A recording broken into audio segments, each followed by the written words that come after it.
तो देख लेते हैं श्लोक क्या था। ईशकेन कट प्रश्न मुंड मांडुक्य तितिरः ऐतरेयम् च छान्दोग्यम् बृहदारण्यकं तथा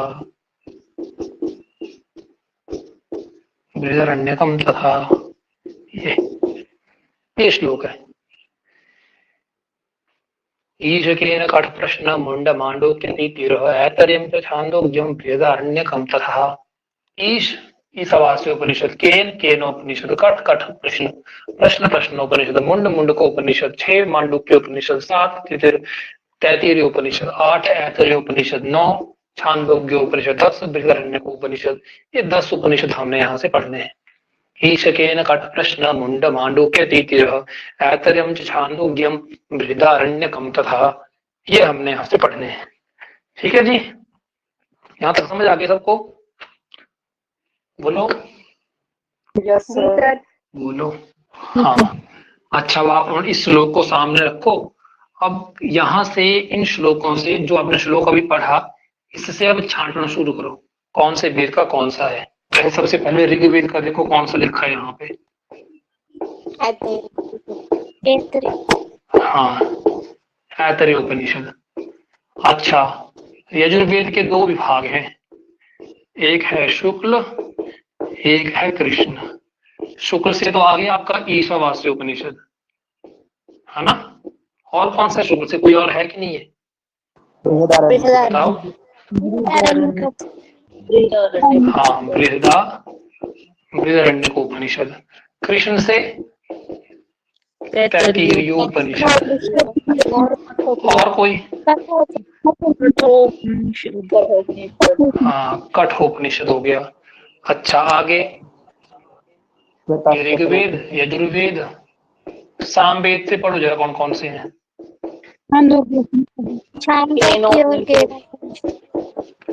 छांदोग्योपनिषद और केनोपनिषद किससे बनता है? कल पढ़ाया था, बताओ। इसका 4था अध्याय था केनोपनिषद। हाँ, तब लकार में पढ़ा हमने, बिल्कुल, बहुत सही, बिल्कुल सही। अच्छा, लास्ट बच रहा है हमारे पास अथर्ववेद। अथर्ववेद का करो जरा, कौन कौन सा है?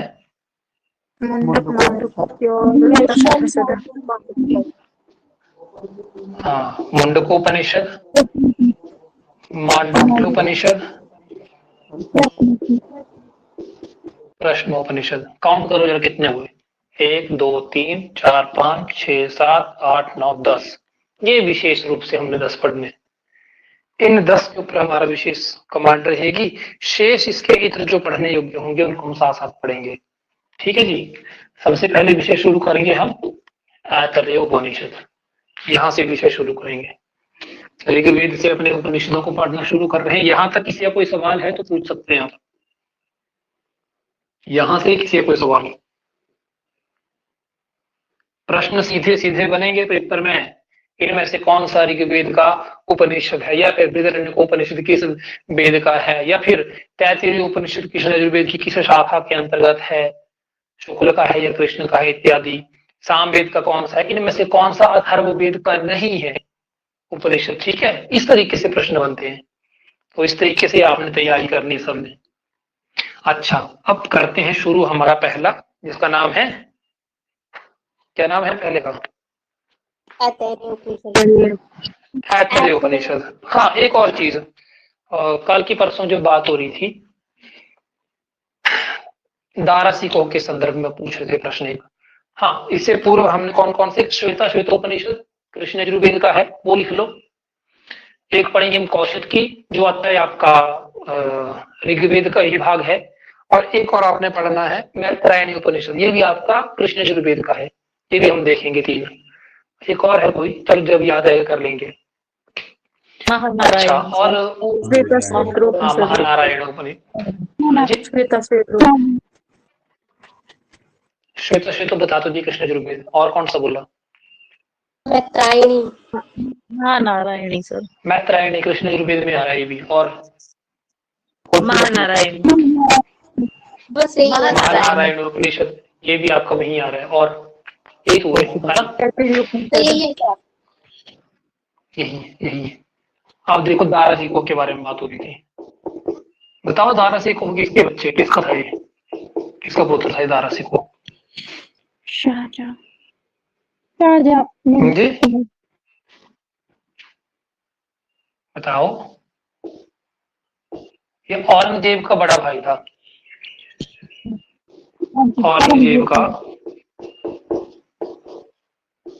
औरंगजेब का बड़ा भाई था ये।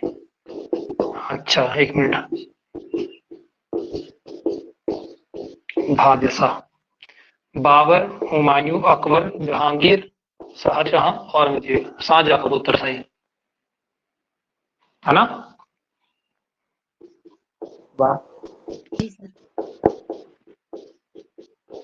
शाहजहां का पुत्र था ये, 4 पुत्र थे, उनमें पहला यही था भादशाह बाबर, हुमायूं, अकबर, जहांगीर, शाहजहां, औरंगजेब। भादशाह, भाजपा, भादशाह 6 थे ना ये, यहां से आप इस तरीके से देख सकते हो।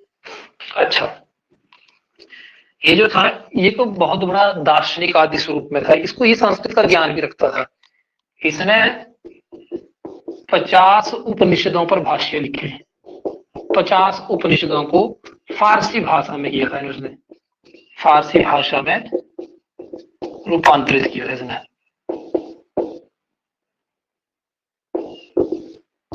ठीक है जी, 50 कब किया था?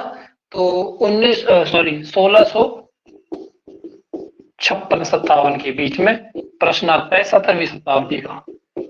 ये पेपर में आ भी चुका है सवाल ये कि दारासिकों ने किस शताब्दी में उपनिषदों का फारसी अनुवाद किया था, या कितने उपनिषदों का अनुवाद किया था, या फिर किस भाषा में किया था, या फिर किसका भाई था, या फिर किसका पुत्र था, यही सवाल बनते हैं इनसे।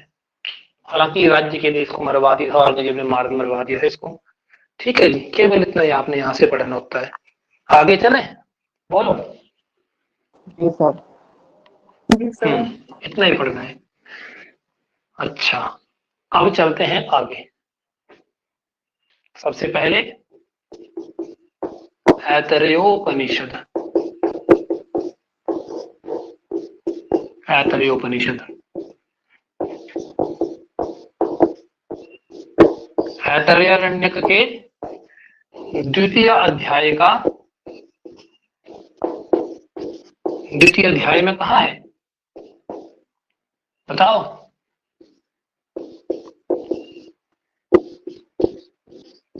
यही पढ़ा था ना, 4 से 6 अध्याय के बीच। हाँ जी सर, यही पढ़ा था, मुझे तो यही याद आ रहा है, आप बताओ भाई, यही था? जी सर। हाँ, 4 से लेके 6 अध्याय के बीच में था ऐतरेयोपनिषद। अच्छा, 4, 5, 6 मतलब कितने अध्याय हुए? 3 है ना, 3 अध्याय हुए। अच्छा, अब इन 3 अध्यायों के बीच की विषय वस्तु क्या है वो थोड़ा सा देख लो। ऐतरेयोपनिषद में अगर बात करें तो सबसे पहले यहाँ पे बताया है कि शरीर में ही सभी देवता निवास करते हैं। इसमें यहाँ पे पंक्ति आई है, शरीर में सभी देव निवास करते हैं, और देवों का प्रधान देव इंद्र है, देवों में प्रधान देव इंद्र, यहाँ पे ही बताया है। यह भी आपने पहले अध्याय की पंक्ति है, दोनों के दोनों विषय। ठीक है जी, इसके अलावा पहला और जो दूसरा अध्याय है, पहला और दूसरा अध्याय ये जो है इसमें सृष्टि का वर्णन है, सृष्टि विषयक वर्णन।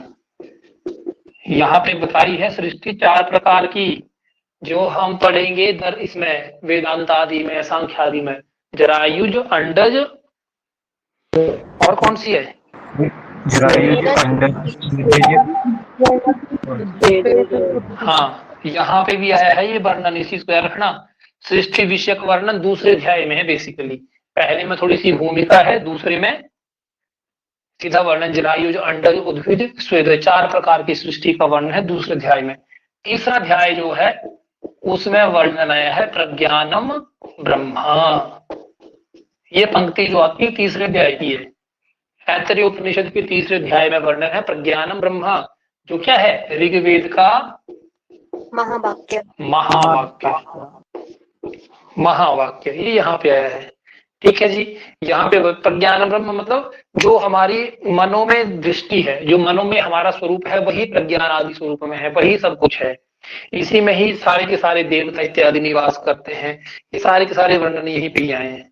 ठीक है जी। यहाँ पे बताया कि मन में ही इंद्र है, मन में ही प्रजापति है, मन में ही हमारे ब्रह्म इत्यादि स्वरूप सब कुछ विद्यमान है। प्रज्ञान ब्रह्म, तब उपसर्ग लगा के इसको विशेष बना दिया है। ज्ञान ही ब्रह्म है, ऐसा जिसकी हमें तलाश है, अगर उसके बारे में हमने जान लिया वही ब्रह्म इत्यादि विषय है। बेसिकली मनुष्य खोज किसकी करता है? ब्रह्म की खोज में तो रहता है। तो ये आदि विषय यहाँ पे बताए गए हैं। केवल आपने तो नहीं पढ़ना है, रचयिता आप सबको पता ही है, बताने की जरूरत मुझे है नहीं, पता है ना। ऐतरेय शाखा के आपने पढ़ा था, ऐतरेय ब्राह्मण इत्यादि स्वरूप में जब बताया था, है ना। वही है यहाँ पे।